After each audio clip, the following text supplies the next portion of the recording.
আসসালামু আলাইকুম। আমি আজকে আলোচনা করব একটি গুরুত্বপূর্ণ আইন নিয়ে।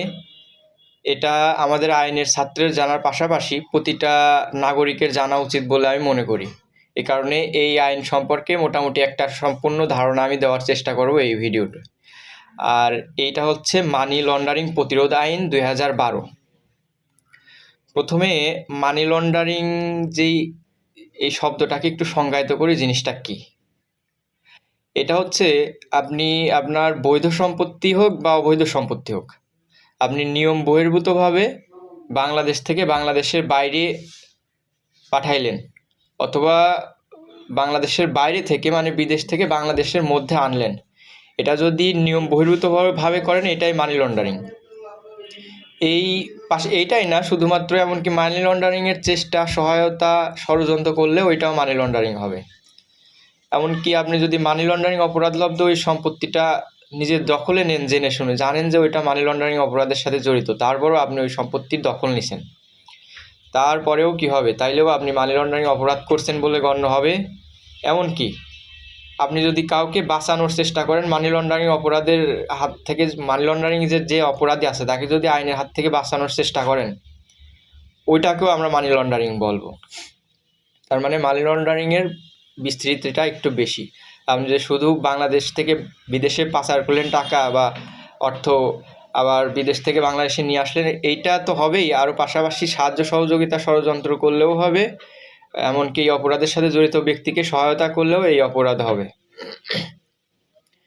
আর এমনকি এই সম্পত্তিটা যদি গোপন করেন, আপনার আয়ের উৎস আপনি গোপন করতেছেন, এইটাও কিন্তু আবার এই অপরাধে হবে। যাই হোক, এই আইনটা আমি একটু বিস্তারিত আলোচনা করি। প্রথমেই বলি, মানি লন্ডারিং আইন 2012 সালের আইন, 2012 সালের 5 নম্বর আইন। এটা পাস হয় হচ্ছে 20 ফেব্রুয়ারি আর কার্যকর হয় 16 জানুয়ারি থেকে। 2012 সালের 20 ফেব্রুয়ারি পাস হয় এবং কার্যকর হয় 2012 সালের 16 জানুয়ারি। তার মানে এই কার্যকারী ডেটটা একটু আগে দেওয়া হয়েছে। যেটাকে আমরা বলি আইনের রেট্রোস্পেক্টিভ ইফেক্ট, মানে পূর্ববর্তী কার্যকারিতা প্রভাব দেওয়া হয়েছে। যাই হোক, এই আইনটা শুরু করি। প্রথমেই এই ভিতরে যাওয়ার আগে আমাদের কয়েকটি গুরুত্বপূর্ণ সংজ্ঞা জেনে নিতে হবে, তাছাড়া আমরা জানবো না। প্রথমেই 2 নম্বর ধারাতে যেই সংজ্ঞাগুলো দেওয়া হয়েছে, 2-এর 1-এ অর্থ পাচার। অর্থ পাচার কি সেটা আমরা জানি। অর্থ পাচারের বাংলা যদিও মানি লন্ডারিং, কিন্তু মানি লন্ডারিংয়ের জন্য আলাদা 2-এর পদের সংজ্ঞা দেওয়া আছে। অর্থ পাচার বলতে দেশের বাইরে টাকা পাঠানো, দেশের বাইরে থেকে টাকা আনা নিয়ম বহির্ভূতভাবে, এটাই। যাই হোক, এটা হচ্ছে 2-এর কতে ছিল। 2-এর ঘ হচ্ছে অবরুদ্ধর সংজ্ঞা। 2-এর ঝতে আছে হচ্ছে ক্রোকের সংজ্ঞা, এবং 2-এর মূর্ধন্যতে আছে হচ্ছে বাজেয়াপ্ত সংজ্ঞা। এই বাজেয়াপ্ত, ক্রোক, অবরুদ্ধ, এই বিষয়টা নিয়ে আমাদের একটু জানতে হবে, তাইলে আমরা ভালোভাবে বুঝতে পারব।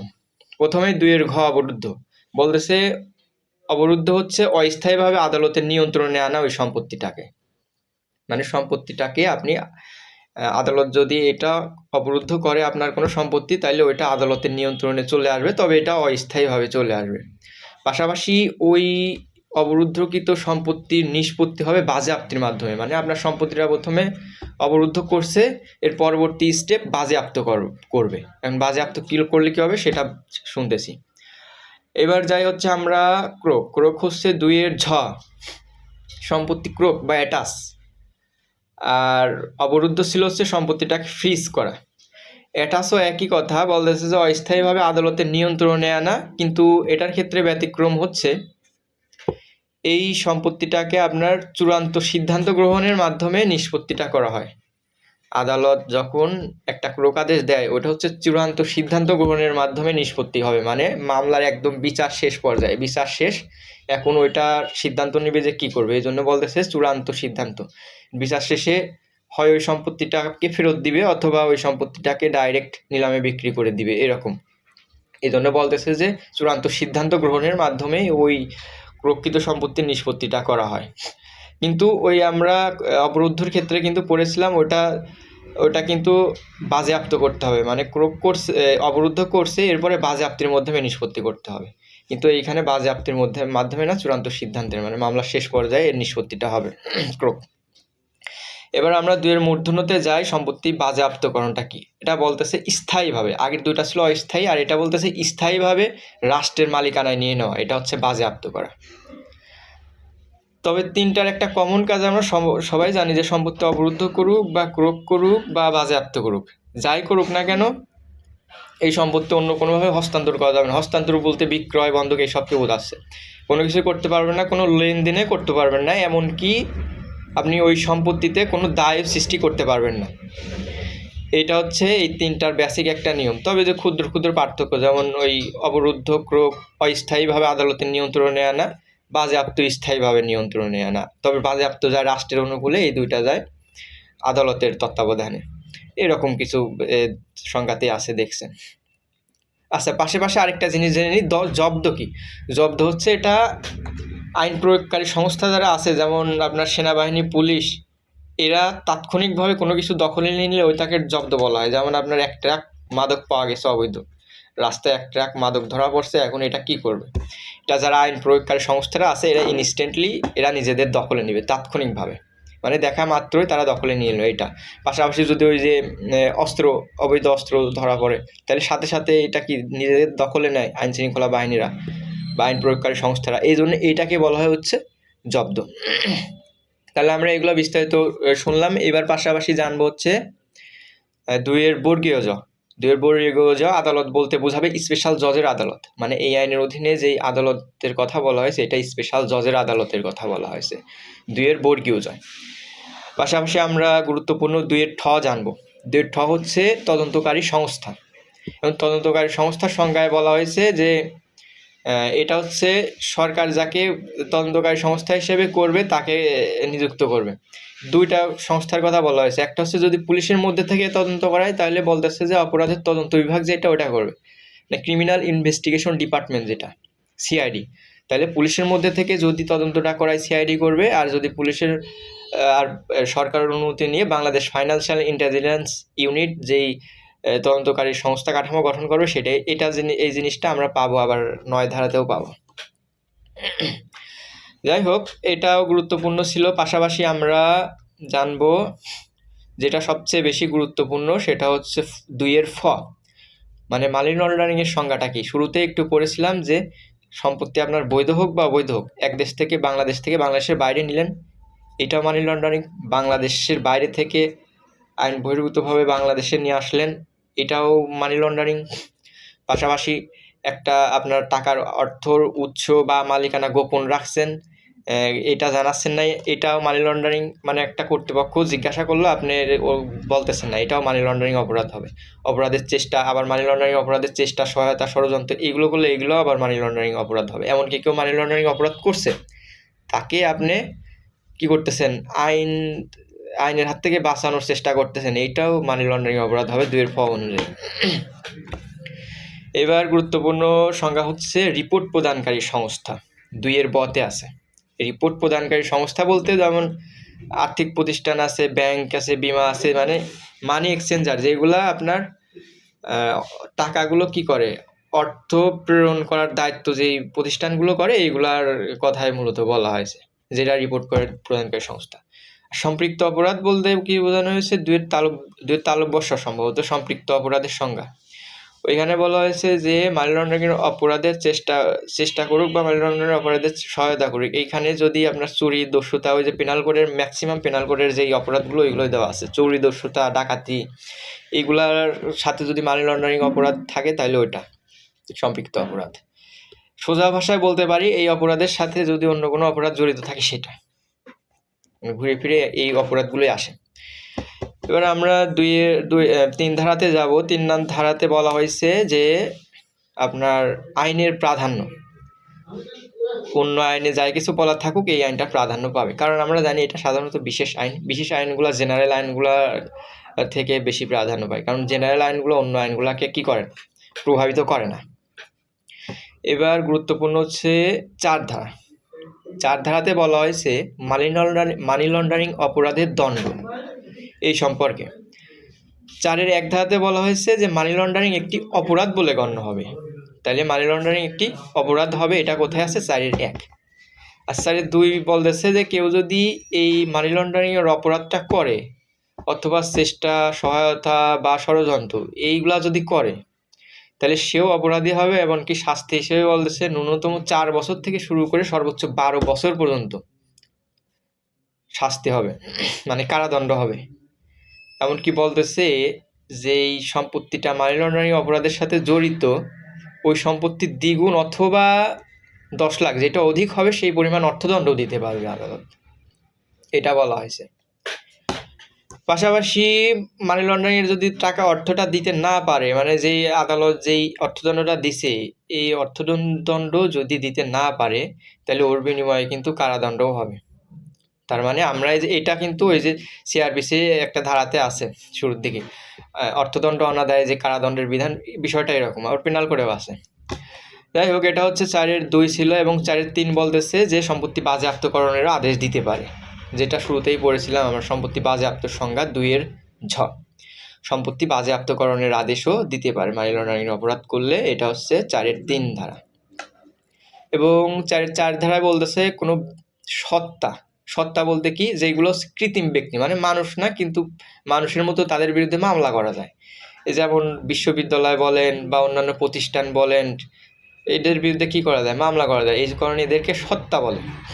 তাহলে কোনো সত্তা অর্থাৎ কোনো সংস্থা বা প্রতিষ্ঠান যদি এই অপরাধের সাথে জড়িত থাকে তাহলে তাদের কি হবে, তাহলে বলতেছে যে ওই সম্পত্তির দ্বিগুণ অথবা 20 লক্ষ টাকা পর্যন্ত, যেটা অধিক হবে সেই পরিমাণ অর্থদণ্ড দিতে পারবে। পাশাপাশি বলতেছে যদি এই অর্থদণ্ড দিতে না পারে তাহলে কি হবে, তাহলে বলতেছে যে ওই যেই প্রতিষ্ঠানের যে মালিক ছিল, ম্যানেজার ছিল বা চেয়ারম্যান ছিল, এদের কিন্তু কারাদণ্ড দিতে পারবে। এটা হচ্ছে আপনার ধারা 4-এর সাবসেকশন 4-এ বলা আছে। এরপর আমরা যাই হচ্ছে সেকশন বা ধারা 5। ধারা 5-এ কি বলা হয়েছে, ধারা 5-এ বলা হয়েছে যে আপনার অবরুদ্ধ বা ক্রোক আদেশ লঙ্ঘন করলে যে দণ্ডটা। এখন আমরা এই আইনের 14 ধারায় কিন্তু আদালত কি দেয়, ক্রোক আদেশ দেয়, ক্রোক বা অবরুদ্ধকরণের আদেশ দেয় সম্পত্তি 14 ধারার অধীনে। তো এইখানে বলতেছে ওই আদেশ যদি লঙ্ঘন করেন তাহলে কি শাস্তি, বলছে শাস্তি হবে 3 বছর পর্যন্ত কারাদণ্ড, অথবা ওই যে সম্পত্তিটা ক্রোক বা অবরুদ্ধ করছে ওই সম্পত্তির সমমূল্যের পরিমাণ অর্থদণ্ড, অথবা উভয় দণ্ডে কি হবে, দণ্ডিত হবে। এটা হচ্ছে আমরা 5 ধারায় বললাম যে ক্রোক বা অবরুদ্ধকরণ আদেশের দণ্ড, ধারা 5। এবারে আমরা যাব গুরুত্বপূর্ণ ধারা হচ্ছে 6। এখানে আপনার 6 ধারাতে বলা হয়েছে, আমরা আর 8 ধারাতে পারবো মিথ্যা তথ্য প্রকাশের দণ্ড, একটু এই 3টা একই কোয়ালিটির, তো এই 3টা শিরোনাম সম্পর্কে যায়নি। 8 ধারায় হচ্ছে মিথ্যা তথ্য প্রকাশের দণ্ড, আর 7 ধারায় হচ্ছে আপনার তদন্তে অসহযোগিতা বা বাধার দণ্ড, আর 6 ধারাতে হচ্ছে তথ্য প্রকাশের দণ্ড। 6-1 বলা হয়েছে যে তদন্ত সম্পর্কিত কোনো তথ্য যদি কোনো ব্যক্তি অপর কোনো ব্যক্তির কাছে বলে বা সংবাদ মাধ্যমে প্রচার করে বা কোনো প্রতিষ্ঠানকে জানায় এই তদন্ত সম্পর্কিত কোনো তথ্য জানাতে পারবে না, এটা বলা হয়েছে 6-1। আর 6-2 বলতেছে যে কোনো ব্যক্তি বা সংস্থা বা এজেন্ট তাদের চাকরি থাকাকালীন তো এই আইনের উদ্দেশ্যে কোনো তথ্য বলতে পারবে না, এমনকি চাকরির অবসর গ্রহণের পরেও তারা এই আইনের কোনো তথ্য বলতে পারবে না অপর কোনো ব্যক্তি বরাবর, অসৎ উদ্দেশ্যে বলতে পারবে না। এই আইনের উদ্দেশ্যে বলা যাবে কিন্তু অসৎ উদ্দেশ্যে কি করা যাবে না, বলা যাবে না। 6-2। এবার 6-3 বলতেছে যদি এই 6-1 আর 2-এর যে আদেশটা দেওয়া হয়েছে যে এটা করতে পারবে না ওটা করতে পারবে না, এখন এই আদেশটা যদি লঙ্ঘন করে কেউ তথ্য প্রকাশ করে তাহলে কি হবে, সে শাস্তি হচ্ছে 6-3। 6-3 বলতেছে যে ন্যূনতম মানে এর সর্বোচ্চ 2 বছর পর্যন্ত কারাদণ্ড অথবা 50,000 টাকা অর্থদণ্ড, অথবা উভয় দণ্ডে দণ্ডিত করা যাবে। এটা ধারা 6। এবার আসবো আমরা ধারা 7-এ। ধারা 7-এ কি বলেছিলাম যে তদন্তে অসহযোগিতা বা বাধার দণ্ড, না তদন্ত অসহযোগিতা বা বাধার দণ্ড, ধারা 7। 7-1 কতে বলা হয়েছে যে কোনো তদন্তকারী কর্মকর্তাকে যদি বাধা দেওয়া হয় অথবা অসহযোগিতা করা হয় তাহলে এটা অপরাধ হবে। 7-1 ক তে বলা আছে। এবার 7-1 খতে বলা হয়েছে যে যদি কোনো তথ্য সরবরাহ না করে, কোনো রিপোর্ট না দেয়, এখন তদন্তকারী সংস্থা গেছে আপনার কাছে কোনো তথ্য চাইছে, দেন নাই, তাহলে এটাও অপরাধ হবে 7-1 খ। আর এই অপরাধের দণ্ড দেওয়া আছে 7-2 ধারাতে। তাইলে তদন্ত অসহযোগিতা বা বাধা দণ্ড বা তথ্য না দেওয়ার দণ্ড হচ্ছে 7-2। বলতেছে 1 বছর পর্যন্ত কারাদণ্ড অথবা 25,000 টাকা পর্যন্ত অর্থদণ্ড, অথবা উভয় দণ্ডে দণ্ডিত করা যাবে। এটা হচ্ছে 7-2। এবার আমরা 8 নাম্বার ধারা পড়ব। এটা হচ্ছে আপনার মিথ্যা তথ্য দেওয়ার। তথ্য তো দিচ্ছেন কিন্তু মিথ্যা তথ্য দিচ্ছেন। 7-1 বলতেছে যে আপনি কোনো অর্থের উৎস সম্পর্কে বা হিসাবধারকের তথ্য সম্পর্কে বা কোনো নমিনি সম্পর্কে, আপনি নিজের পরিসর সম্পর্কে এগুলা মিথ্যা তথ্য দিতে পারবেন না। এটা বলা হয়েছে 8-1। কিন্তু যদি দেন তাহলে শাস্তি হচ্ছে 8-2। 8-2 বলতেছে যে 3 বছর পর্যন্ত কারাদণ্ড অথবা 50,000 টাকা পর্যন্ত অর্থদণ্ড। তাহলে মিথ্যা তথ্য দেওয়ার দণ্ডটা অনেক বেশি, অথবা উভয় দণ্ডে দণ্ডিত হতে পারে। এটা হচ্ছে 8-2। এবার যাই গুরুত্বপূর্ণ সেকশন, অপরাধের তদন্ত বিচার। এই আইনের অপরাধের তদন্ত বিচার সম্পর্কে বলা হয়েছে ধারা 9। ধারা 9-1 বলতেছে এই আইনের যে অপরাধ এটা তদন্ত করবেন 2-এর ঠতে উল্লেখিত তদন্তকারী সংস্থা। ওই যে 2-এর ঠতে উল্লেখিত কি ছিল, ওইখানে 2টা সংস্থার কথা বলা ছিল যে যদি পুলিশ করে তাহলে পুলিশের সিআইডি করবে। আর বলতেছে যে বাংলাদেশ ফাইন্যান্সিয়াল ইন্টেলিজেন্স ইউনিট অর্থাৎ BFIU কর্তৃক গঠিত এক বা একাধিক যৌথ তদন্তকারী দল কি করতে পারবে, তদন্ত করতে পারবে। এটা হচ্ছে 1, 9-1। তাইলে আর এই আইনের যে অপরাধগুলো আছে এই অপরাধের বিচারটা করবে কে? এই আইনের অপরাধগুলোর বিচার করবে স্পেশাল জজ। এটা আছে 9-2। 9-2 পাশাপাশি 9-3 যদি দেখেন বলতেছে যে কোনো অভিযুক্ত ব্যক্তি বা সত্তা সম্পত্তি যদি এই অপরাধের সাথে জড়িত থাকে তাহলে 9-3 বলতেছে তাহলে ওই সম্পত্তি শনাক্তকরণের ক্ষেত্রে বা অনুসন্ধান করার ক্ষেত্রে তদন্তকারী কর্মকর্তা এই আইনের পাশাপাশি অন্য আইনের ক্ষমতা প্রয়োগ করতে পারবে। মানে এই আইনের যে ক্ষমতা দেওয়া আছে তার পাশাপাশি অন্য আইনের ক্ষমতা প্রয়োগ করতে পারবে ওই অপরাধীর সম্পত্তি শনাক্তকরণ বা অনুসন্ধান করার ক্ষেত্রে। এটা হচ্ছে 3। সর্বশেষ 9-4 বলা হয়েছে যে এই তদন্তকারী সংস্থা যে তদন্তের বিষয়টি বা ওই অপরাধলব্ধ সম্পত্তির অনুসন্ধানের বিষয়টি এটা BFIU কে জানাবে, অর্থাৎ বাংলাদেশ ফাইন্যান্সিয়াল ইন্টেলিজেন্স ইউনিটকে জানাবে। 9-4। এরপরের ধারাটাও গুরুত্বপূর্ণ, ধারা 10। ধারা 10 বলা হয়েছে স্পেশাল জজের বিশেষ এখতিয়ার। আমরা 2-এর বর্গে যতে পড়েছি যে স্পেশাল জজ আদালত বলতে স্পেশাল জজের আদালত বলবে, আর এইখানে স্পেশাল জজের বিশেষ ক্ষমতা দেওয়া হয়েছে। ধারা 10। ধারা 10-এর সাবসেকশন 1 বলতেছে যে এই আইনের যে অপরাধগুলো দেওয়া আছে এই অপরাধের দণ্ড দিতে পারবে, পাশাপাশি অধিকতর তদন্তের আদেশ দিতে পারবে, সম্পত্তি অবরুদ্ধ, ক্রোক বা বাজেয়াপ্তকরণের আদেশ দিতে পারবে, বা অন্য যে কোনো প্রকার প্রয়োজনীয় আদেশ স্পেশাল জজ দিতে পারবে। এটা হচ্ছে বিষয়। পাশাপাশি এই ধারার সাবসেকশন 10-এর সাবসেকশন 2 বলতেছে যদি অধিকতর তদন্তের আদেশ দেয়, এটা কিন্তু মূল তদন্তের আদেশ না, মানে অধিকতর। মূল তদন্তের ক্ষেত্রে আলাদা একটা সময়সীমা আমাদের এই আইনের অধীনে যে বিধিমালা আছে ওই বিধিমালাতে আছে, সম্ভবত 30 দিন। এবং এটা অধিকতর তদন্তের ক্ষেত্রে বলতেছে সাবসেকশন 2-এ। তাহলে ধারা 10-এর সাবসেকশন 2-এ বলতেছে যদি স্পেশাল জজ অধিকতর তদন্তের আদেশটা দেয় তাহলে কি হবে, বলছে তাইলে স্পেশাল জজ ওই তদন্তকারী কর্মকর্তাকে সর্বোচ্চ 6 মাস পর্যন্ত সময় দিতে পারবে এই রিপোর্ট সাবমিট করার জন্য, রিপোর্ট আদালতে সাবমিট করার জন্য সর্বোচ্চ 6 মাস পর্যন্ত সময় দিতে পারবে। 10-এর সাবসেকশন 2। পাশাপাশি আমরা জানবো ধারা 11। ধারাতে 11-তে বলা হয়েছে এই আইনের যে অপরাধগুলো এই অপরাধগুলো আমলযোগ্য। আমলযোগ্য অপরাধ মানে কি, মানে আপনি অপরাধ করছেন মানে আপনার বিরুদ্ধে মামলা হবেই হবে, বাঁচার কোনো ওয়ে নেই। এটা হচ্ছে আমলযোগ্য বা কগনিজেবল অফেন্স। আর বলা হয়েছে যে জামিন অযোগ্য, মানে জামিন পাবেন না। যদিও ধারা 13-তে আছে যে জামিন দেওয়ার কিছু বিশেষ গ্রাউন্ড আছে, সাধারণত পাবেন না। যেটাকে আমরা বলি যে নন বেইলেবল, মানে জামিন অযোগ্য। আরেকটা বলতেছে নট কম্পাউন্ডেবল, মানে আপোষ অযোগ্য, মানে আপোষযোগ্য না। তার মানে এই অপরাধটা করছেন আপনারা যে অভিযোগকারী আছেন এবং যে অভিযুক্ত ব্যক্তি আছেন। অভিযোগকারী কি, মানে আপনি মামলা করছেন, আপনি একজন অভিযোগকারী।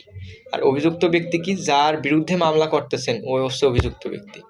তো আপনারা অভিযোগকারী আর অভিযুক্ত ব্যক্তিরা মিলে ওই মীমাংসা করে নিতে পারবেন না, কারণ এটা নট কম্পাউন্ডেবল, আপোষযোগ্য না। অনেক ক্ষেত্রে গুরুতর অপরাধ করে বলে যে আমরা আপোষ করিনি, কিন্তু আইনের ভাষায় দেখতে হবে যে কোনগুলো আপোষযোগ্য, কোনগুলো আপোষযোগ্য না। বিশেষ করে ওই পেনাল কোডের অপরাধগুলো যারা করে, এরা অপরাধ করার পরে মানে ওই অপরাধী বলে যে আমরা আপোষ করিনি। আবার দেখা যায় অনেকে আপোষ করেও ফেলে, কিন্তু আপোষ তো চাইলেই করা যাবে না। আইনে আপনার দেওয়া আছে যে এটা আপোষ করবেন, এটা করতে পারবেন না। বিষয়টা হচ্ছে ওইটা। যাই হোক, এই আইনের অপরাধগুলো আপোষ অযোগ্য। ধারা 11। এবার আমরা ধারা 12-তে পড়ব। ধারা 12-তে হচ্ছে নির্ধারিত কর্তৃপক্ষের অনুমোদন আবশ্যক। মানে আপনার এই আইনের অধীনে যদি ন্যায় বিচার পাইতে চান, তাহলে আপনার নির্ধারিত কর্তৃপক্ষের অনুমোদন নিতে হবে।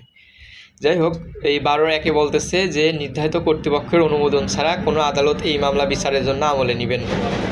মানে এই আমলের মামলা করলে আদালত কগনিজেন্সে নেবে না নির্ধারিত কর্তৃপক্ষ। আগে ছিল হচ্ছে দুর্নীতি দমন কমিশন, এখন এটা নির্ধারিত কর্তৃপক্ষ করছে যতদূর সম্ভব।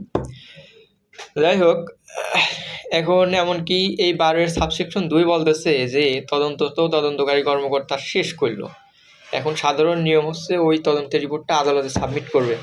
কিন্তু এই সাবসেকশন 2 বলতেছে যে তদন্ত শেষে ওই তদন্তের যে রিপোর্টটা আছে ওইটা ওই নির্ধারিত কর্তৃপক্ষের অনুমতি নিবে, যে ওই তদন্তের রিপোর্টটা আদালতে সাবমিট করার জন্য নির্ধারিত কর্তৃপক্ষের অনুমোদন নিবে। এবং নির্ধারিত কর্তৃপক্ষের অনুমোদন নিয়ে নির্ধারিত কর্তৃপক্ষ যে অনুমোদনটা দিচ্ছে ওই অনুমোদনের এক কপি ওই রিপোর্টের সাথে অ্যাটাচ করে এরপরে আদালতে সাবমিট করতে হবে। এটা হচ্ছে 12-র সাবসেকশন 2। এখন যেই গুরুত্বপূর্ণ ধারাটা আমরা পড়ব সেটা হচ্ছে ধারা 14। ধারা 14 হচ্ছে কি ছিল, ধারা 14-তে ছিল সম্পত্তি ক্রোক বিষয়।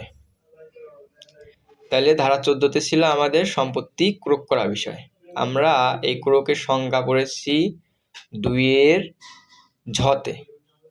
2-এর ঝতে আমরা ক্রোকের সংজ্ঞা পড়েছিলাম যে অস্থায়ীভাবে আদালতের তত্ত্বাবধানে নিয়ে আসা বা নিয়ন্ত্রণে নিয়ে আসা। আর বিশেষ করে আপনি এই ক্রোক করলেন মানে কি, আদালত যদি আপনার সম্পত্তি ক্রোক, অবরুদ্ধ বা বাজেয়াপ্ত যাই করুক না কেন, ওইটা লেনদেন, হস্তান্তর বা অন্য কোনোভাবে দায়বদ্ধ করতে পারবেন না। এই জিনিসটাও একটু মাথায় রাখতে হবে। যাই হোক, এই সম্পত্তি ক্রোক করে আদালত কত ধারার অধীনে? ধারা 14-র অধীনে। ধারা 14-এর সাবসেকশন 1 বলতেছে যে কোনো সম্পত্তি মানি লন্ডারিং অপরাধের সাথে জড়িত, এইটা যদি কোনো তদন্তকারী সংস্থা যদি আদালতের আবেদন দেয় যে কোনো সম্পত্তি মানি লন্ডারিং অপরাধের সাথে জড়িত, তাহলে আদালত ওই তদন্তকারী সংস্থার আবেদনের ভিত্তিতে ওই সম্পত্তি ক্রোক বা অবরুদ্ধকরণের আদেশটা দিতে পারে। তাহলে তদন্তকারী সংস্থা আবেদন দিবে, ওই আবেদনের ভিত্তিতে আদালত ওই ক্রোক বা অবরুদ্ধকরণের আদেশটা দিবে। এটা হচ্ছে 14-র সাবসেকশন 1। এরপরে 14-র সাবসেকশন 2 বলতেছে যে তদন্তকারী সংস্থা যখন এই আবেদনটা দিবে, এই আবেদনে কিছু জিনিস উল্লেখ থাকতে হবে। মানে ওই সম্পত্তিটা যে সাবসেকশন 2, এই সম্পত্তিটা যে আসলে মানি লন্ডারিং অপরাধের সাথে জড়িত এটা দেখাইতে হবে। পাশাপাশি ওই সম্পত্তির যে পূর্ণ বিবরণটা, মানে কোথায় আছে, কার সম্পত্তি, কোন দাগ, মানে এই পূর্ণ বিবরণ দিবে, সম্পত্তির পূর্ণ বিবরণ দিবে। পাশাপাশি ওই সম্পত্তিটা যদি হস্তান্তর হয়ে যাবে, যদি ওই সম্পত্তিটা ক্রোক আদেশ বা অবরুদ্ধর আদেশ না দেয় আদালত, তাহলে হস্তান্তর হয়ে যাবে। এই বিষয়গুলো ওই আবেদনে বুঝাইতে হবে, তারপরে আদালত ওই আবেদনটা মঞ্জুর করবে।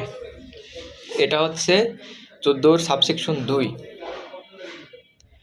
এরপরে 14-র সাবসেকশন 3 বলতেছে এই যে ক্রোক বা অবরুদ্ধের আদেশটা দিল, এইটা সবার জানানোর জন্য, সাধারণ জনগণের জানানোর জন্য সরকারি গেজেটে প্রকাশ করা হবে, পাশাপাশি 2টি দৈনিক জাতীয় পত্রিকায় বিজ্ঞপ্তি প্রকাশ করা হবে, একটি বাংলাতে আর একটা ইংরেজিতে বিজ্ঞপ্তিটা প্রকাশ করা হবে। 14 সাবসেকশন 3। এমনকি 14 সাবসেকশন 4 বলতেছে যে আদালত যখন ক্রোক বা অবরোধের আদেশটা দিবে, ওই আদেশে ওই লেখা থাকবে, মানে ওই সম্পত্তির কার সম্পত্তি, স্থায়ী ঠিকানা, বর্তমান ঠিকানা, ওই সম্পত্তির ওই অপরাধীর স্বামী স্ত্রীর নাম, পিতামাতার নাম, স্থায়ী বর্তমান ঠিকানা, তার পেশা, তার জাতীয়তা, এই বিষয়গুলো উল্লেখ থাকবে মানে ওই ক্রোক আদেশে। এই জাস্ট একটা পদ্ধতি বর্ণনা করে আমরা বলতে পারি। আর 14 সাবসেকশন 5 যেটা গুরুত্বপূর্ণ, যে সম্পত্তি যখন ক্রোক বা অবরোধের আদেশ দেয় তখন ওই সম্পত্তি কি করা যাবে না, অন্য কোথাও হস্তান্তর করা যাবে না, লেনদেন বা অন্য কোনোভাবে দায়বদ্ধ কিন্তু করা যাবে না। এটা হচ্ছে 14 সাবসেকশন 5। সর্বশেষ 14 সাবসেকশন 6 যে কথাটা বলে যে এই যে যদি ব্যাংক অবরুদ্ধকরণের আদেশ দেয় তাহলে ওই ব্যক্তির, ওই অপরাধী ব্যক্তির সমগ্র সম্পত্তি ওই ব্যাংকে জমা রাখার নির্দেশও কিন্তু আদালত দিতে পারে। এটা হচ্ছে 14 সাবসেকশন 6, এটা গুরুত্বপূর্ণ। এবার আমরা 15, 14, 15, 16 এই তিনটাই কিন্তু ক্রোক বা অবরুদ্ধকরণের কথা বলে, এই তিনটা আমরা একসাথে পড়ব। আর 15তে বলে যে এই সম্পত্তির ফেরত, মানে ক্রোক বা অবরুদ্ধকৃত সম্পত্তির ফেরত বিষয় নিয়ে বলা হচ্ছে 15তে বলে যে 15.1 যে এই সম্পত্তি অভিযুক্ত ব্যক্তি বা সত্তা ছাড়া যদি অন্য কোনো ব্যক্তির হয়, মানে এ নামক একজন ব্যক্তি অপরাধ করছে, এখন আদালত তার সম্পত্তি ক্রোক বা অবরুদ্ধ করছে। এখন এইখানে সি নামক আরেক ব্যক্তি এসে বলতেছে এই সম্পত্তিটা ওর না, এই সম্পত্তিটা আমার, মানে এই সম্পত্তিটা সির, এই কথা সি এসে বলতেছে। এখন সি এর প্রতিকারটা কি? তাহলে সি হচ্ছে 15 ধারার অধীনে আবেদনটা দিবে। তাহলে এই আবেদনটা দেবে হচ্ছে 15 ধারার অধীনে। 15.1 ওইটাই বলতেছে যে অভিযুক্ত ব্যক্তি বা সত্তার ছাড়া ওই সম্পত্তিটা যদি অন্য কোনো ব্যক্তি বা সত্তার স্বার্থ থাকে তাহলে সে 30 দিনের মধ্যে আবেদন দিবে, ওই ক্রোক বা অবরোধের আদেশ দেওয়ার দিন থেকে 30 দিনের মধ্যে আবেদনটা দিবে। এটা হচ্ছে 15.1। আর 15.2তে বলতেছে এই আবেদন যে দিল, এই আবেদনের মধ্যে কিছু জিনিস উল্লেখ থাকতে হবে, যে ওই সম্পত্তিটা মানি লন্ডারিং অপরাধের সাথে জড়িত না, ওই সম্পত্তিতে এমনকি সে ব্যক্তি মানি লন্ডারিং অপরাধের সাথে জড়িত না, ওই সম্পত্তি ওই ব্যক্তি হচ্ছে ওই অভিযুক্ত ব্যক্তির পক্ষের কেউ না, বা তার নমিনি হিসেবে দায়িত্ব পালন করছেন না, বা ওই সম্পত্তিতে ওই অভিযুক্ত ব্যক্তির কোনো মালিকানা শর্ত স্বার্থ নাই কিন্তু ওই আবেদনকারী শর্ত স্বার্থ আছে। এই জিনিসগুলো, অসংখ্য এই জিনিসগুলো ওই আবেদনে দেখাইতে হবে এই আবেদনকারীর। এটা হচ্ছে 15 সাবসেকশন 2। এটা গেল 15 ধারায়। তাহলে সম্পত্তি অবরুদ্ধকরণ বা ক্রোককৃত সম্পত্তি ফেরত দেওয়া হয় 15 ধারায়। আর সাবসেকশন 3 কি বলছে এই ধরনের যদি আদালতে কোনো আবেদন দেয় তাহলে ওই তদন্তকারী সংস্থা, যেহেতু এই ক্রোক অবরুদ্ধ করা হয়েছে হচ্ছে তদন্তকারী সংস্থা আবেদন দিয়ে, আমরা 14 ধারায় পড়ছি। বলছে তাহলে তদন্তকারী সংস্থা এবং অভিযুক্ত ব্যক্তি এবং ওই যে আবেদনকারী যিনি সম্পত্তি ফেরত নেওয়ার জন্য আবেদন দিয়েছেন, এদের মধ্যে আদালত একটা কি করবে, যুক্তিসঙ্গতভাবে শুনানির সুযোগ দিবে। শুনানির সুযোগ দিয়ে যদি দেখেন যে আসলে ক্রোক বা অবরুদ্ধ করাটা ঠিক হয় নাই, তাহলে ক্রোক আদেশ অবরুদ্ধের আদেশ বাতিল করে দিয়ে সম্পত্তিটা ফেরত দিবে। এটা বলা হয়েছে সাবসেকশন 3, 15। এরপরে ক্রোক বা অবরুদ্ধকরণ আদেশের বিরুদ্ধে আপিল। এখন আমরা বললাম যে এ নামক ব্যক্তি অপরাধ করছে, তার সম্পত্তি ক্রোক করার আদেশ দিছে, পরে সি এসে বলতেছে ওই সম্পত্তি আমার, তাহলে সি আবেদন করবে। কিন্তু এর প্রতিকারটা কি? ওর সম্পত্তিটা ক্রোক করলো, এখন ও অপরাধ করছে, ওর সম্পত্তিটা ক্রোক করলো, এখন ওর প্রতিকারটা কি? ও হচ্ছে আপিল করবে ধারা 16 অধীনে। তাহলে 16.1 হচ্ছে যেদিন ক্রোক করলো, ক্রোক বা অবরুদ্ধকরণের আদেশ দিল, সেদিন থেকে 30 দিনের মধ্যে হাইকোর্টে আপিল করবে। এটা হচ্ছে 16.1। 16.2 বলতেছে এই ধরনের কোনো আপিল যদি হাইকোর্টে করা হয় তাহলে আপিল আদালত, এই ধরনের কোনো আপিল করা হইলে আপিল আদালত কি করবে, উভয় পক্ষের একটা শুনানি নিয়ে যেরকম আদেশ দেওয়া প্রয়োজন বলে মনে করেন ওই রকম একটা আদেশ দিবে। এটা হচ্ছে 16.2 এর কথা। আর 16.3 বলতেছে ক্রোক বা অবরুদ্ধকরণ আদেশ চলাকালীন তাহলে ওই যে আপিল চলাকালীন কিন্তু ওই ক্রোক বা অবরোধ চলতে থাকবে, মানে আপিল নিষ্পত্তি না হওয়া পর্যন্ত ওই ক্রোক বা অবরোধের আদেশটা কিন্তু আবার চলতে থাকবে। এটা হচ্ছে 16(3). এরপরে আমরা যাব তাহলে 14তে কি পড়ছিলাম, ক্রোক বা অবরুদ্ধকরণ করা হয় 14 ধারায়। 15 ধারায় পড়ছিলাম যে ক্রোক বা অবরুদ্ধকরণ সম্পত্তির ফেরত 15 ধারায়, এবং 16 ধারায় পড়েছিলাম ক্রোক বা অবরুদ্ধকরণ সম্পত্তির আদেশের বিরুদ্ধে আপিল। এটা হচ্ছে 16 ধারায় আপিলটা করা হয়। এরপরে আমরা 17, 18, 19 এই তিনটা পড়বো। 17, 18, 19 তিনটাই বাজেয়াপ্তকরণ, ওই একই বিষয়, জাস্ট বাজেয়াপ্ত। তাইলে সম্পত্তি বাজেয়াপ্ত করা হয় কত ধারার অধীনে? 17 ধারার অধীনে। 17(1). 17(1) বলা হয়েছে কোনো সম্পত্তি যদি বাজেয়াপ্তের আদেশ আদালত রাষ্ট্রের অনুকূলে সম্পত্তি বাজেয়াপ্তকরণের আদেশটা দিবে। এখন আমরা 2-এর মধ্যনত পড়ছি, যখন বাজেয়াপ্ত বলতে কি, স্থায়ীভাবে রাষ্ট্রের মালিকানা নেওয়া। তো এখানে স্পষ্ট বলাই আছে যে রাষ্ট্রের অনুকূলে বাজেয়াপ্ত করার নির্দেশ দিতে পারে যদি মনে করে যে ওই সম্পত্তি মানি লন্ডারিং অপরাধের সাথে জড়িত। এটা হচ্ছে 17(1). এরপরে 17(2) ওইখানে একটা গুরুত্বপূর্ণ কথা বলে যে এই বাজেয়াপ্ত নির্দেশটা কখন দিতে পারবে। বলছে সম্পত্তি দেশের ভিতরে থাকুক বা বাইরে থাকুক, আদালত মামলা তদন্ত অনুসন্ধান বা বিচার চলাকালীন, মামলার বিভিন্ন স্টেপ থাকে, পর্যায় থাকে, বলতেছে যে অনুসন্ধান বা তদন্ত বা বিচার যে কোনো সময় এইগুলা এই বাজেয়াপ্তের আদেশটা দিতে পারবে। এবার আমরা ধারা 17 তো পড়লাম, এবার হচ্ছে ধারা 18 বাজেয়াপ্তকৃত সম্পত্তির ফেরত। 18(1) বলতেছে যে ওই সম্পত্তিটা যদি অভিযুক্ত ব্যক্তি বা সত্তা ছাড়া যদি ওই সম্পত্তিটা অন্য কোনো ব্যক্তির স্বার্থ থাকে, তাহলে সে বাজেয়াপ্তের আদেশ প্রদানের সর্বশেষ তারিখ থেকে 30 দিনের মধ্যে ওই যেই আদালত বাজেয়াপ্তের আদেশ দিছিল ওই আদালতে একটা আবেদন দিবে। তাহলে আবেদন সবসময় দেয় কোন আদালত? যে আদালত আদেশটা দেয় ওই আদালতে আবেদনটা দেওয়া হয়, আর আপিল করা হয় হায়ার ফোরামে আপিলটা করা হয়। তাহলে 30 দিনের মধ্যে আদালতে আবেদন দিবে। এখন 18(2) বলতেছে এই ধরনের যদি আবেদন দেয় তাহলে আদালত উভয় পক্ষে এটা শুনানি নিবে, মানে আবেদনকারী মামলাকারী তারপরে অভিযুক্ত ব্যক্তি এদের একটা শুনানি দিবে। শুনানির মধ্যে দেখবে যে আসলে ওই সম্পত্তিটা আবেদনকারীর কিনা, ওই সম্পত্তিতে তার বৈধ টাইটেল বা মালিকানা আছে কিনা, এই জিনিসগুলো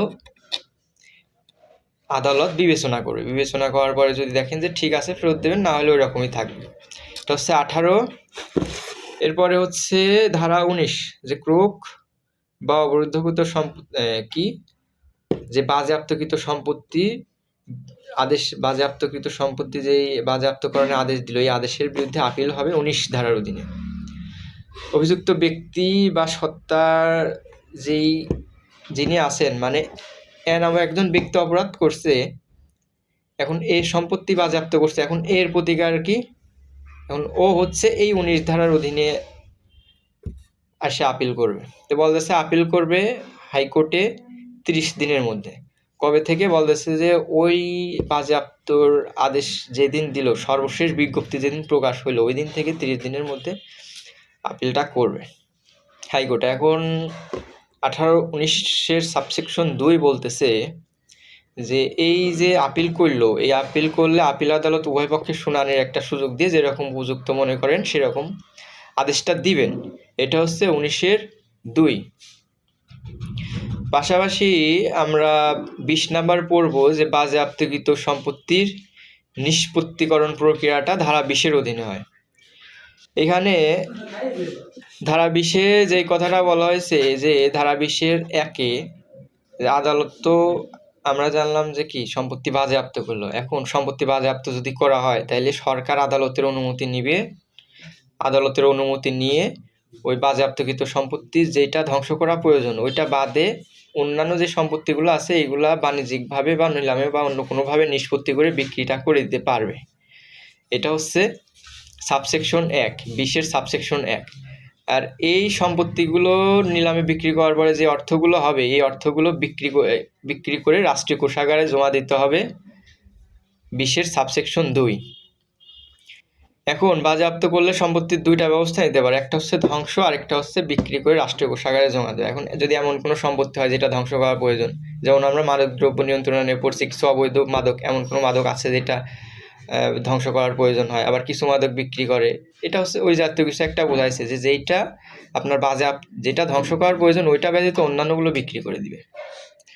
এরপরে সাবসেকশন 21 সম্পত্তি অবরুদ্ধ, ক্রোক বা বাজেয়াপ্ত করলে ওই সম্পত্তি রক্ষণাবেক্ষণ করার জন্য তত্ত্বাবধায়ক বা ব্যবস্থাপক নিয়োগ করা হয় ধারা 21-এর অধীনে। বলতেছে যে তদন্তকারী সংস্থা বা তাদের থেকে ক্ষমতাপ্রাপ্ত ব্যক্তি বা কর্মকর্তারা তারা যদি আদালতে আবেদন দেয় এবং আদালত যদি উপযুক্ত মনে করে যে এই সম্পত্তি, এই ক্রোক অবরুদ্ধকৃত সম্পত্তিগুলো নিয়ন্ত্রণ, ব্যবস্থাপনা, তদারকির জন্য বা নিষ্পত্তির জন্য কোনো ব্যবস্থাপক বা তত্ত্বাবধায়ক নিয়োগ করা প্রয়োজন, তাহলে কোনো আইন প্রয়োগকারী সংস্থাকে এই তত্ত্বাবধায়ক হিসেবে নিয়োগ করতে পারবেন। এটা হচ্ছে আদালত, ধারা 21। এরপরে ধারা 22 হচ্ছে আপিল। মানে আমরা তো পড়েছি ক্রোকের বিরুদ্ধে আপিল করতে পারবো বা বাজেয়াপ্তের বিরুদ্ধে, অবরুদ্ধের বিরুদ্ধে আপিল করতে পারবো, কিন্তু যদি রায় হেরে যান তাহলে আপিলটা কত ধারার অধীনে হবে? এই 22 ধারায়। 22 ধারা বলছে যে আদালত, এই আইনে যাই কিছু থাকুক, আদালত কোনো রায় দিলে, ডিক্রি দিলে, আদেশ দিলে বা দণ্ডাদেশ দিলে, যাই দিক না কেন, আপিলটা করতে পারবেন। আপিল করতে হবে 30 দিনের মধ্যে হাইকোর্টে। এটা হচ্ছে ধারা 22। এরপরে ধারা 24-এ যাব। ধারা 24-এ আছে হচ্ছে আপনার এই যে বাংলাদেশ ফাইন্যান্সিয়াল ইন্টেলিজেন্স ইউনিটের যে প্রতিষ্ঠা হয়, এটা হচ্ছে 24 ধারার অধীনে।